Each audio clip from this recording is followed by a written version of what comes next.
السلام علیکم۔ آج اپنے پیارے نانا جان مفتی اعظم سندھ فاضل دارالعلوم دیوبند مفتی شمس الدین رحمہ اللہ تعالیٰ عنہ کے ادارے جامعہ عربیہ مفتاح العلوم حیدرآباد حاضری ہوئی ہے۔ آپ دارالعلوم دیوبند کے فاضل تھے۔ حیدرآباد کی قدیم دینی درسگاہ جامعہ عربیہ مفتاح العلوم کے آپ محتمم بھی تھے۔ جب دارالعلوم دیوبند سے آپ نے فراغت حاصل کی تو آپ پاکستان تشریف لائے اور خانپور کی عظیم دینی درسگاہ جامعہ مخزن العلوم جو حافظ الحدیث مولانا عبداللہ درخواستی رحمہ اللہ تعالیٰ عنہ کی تھی، وہاں پر آپ صدر مدرس اور استاد الحدیث بنے۔ آپ کے جو پہلے شاگرد تھے شیخ التفسیر حضرت مولانا منظور احمد نعمانی ظاہر پیر رحیم یار خان والے ہیں۔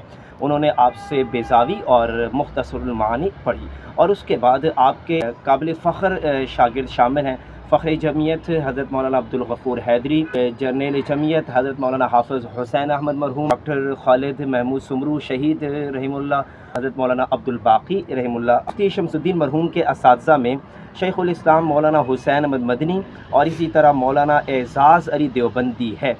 آپ کے شاگردوں میں مبلغ اسلام مولانا عبدالشکور دین پوری، مولانا مسعود دین پوری، مولانا عبد الرشید خلیق آف لاہور شامل ہیں۔ مفتی شمس الدین مرحوم سندھ میں ایک بہت بڑا علمی نام کی حیثیت سے پہچانے جاتے تھے۔ آپ کی فقاہت پر علماء بہت زیادہ اعتماد کیا کرتے تھے۔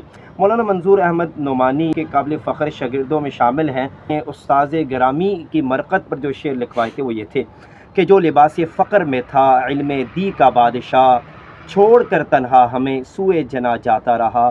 زہد و تقوی سادگی میں تھے وہ فرد بے مثال، تارک دنیا و زینت عالمہ جاتا رہا۔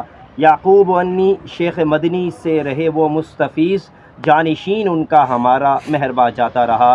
زیر سایہ بہلوی درخواستی تدریس کی، محتمم مفتاح و ساقی تشنگاہ جاتا رہا۔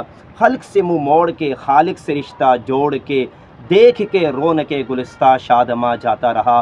بلبلیں سرگشتہ ہیں گل کی زیارت کے لیے، گلشن علم و ادب کا باغ با جاتا رہا۔ کر دیا بے سایہ اس کی موت نے منظور کو، شمس دین و معرفت روح روا جاتا رہا۔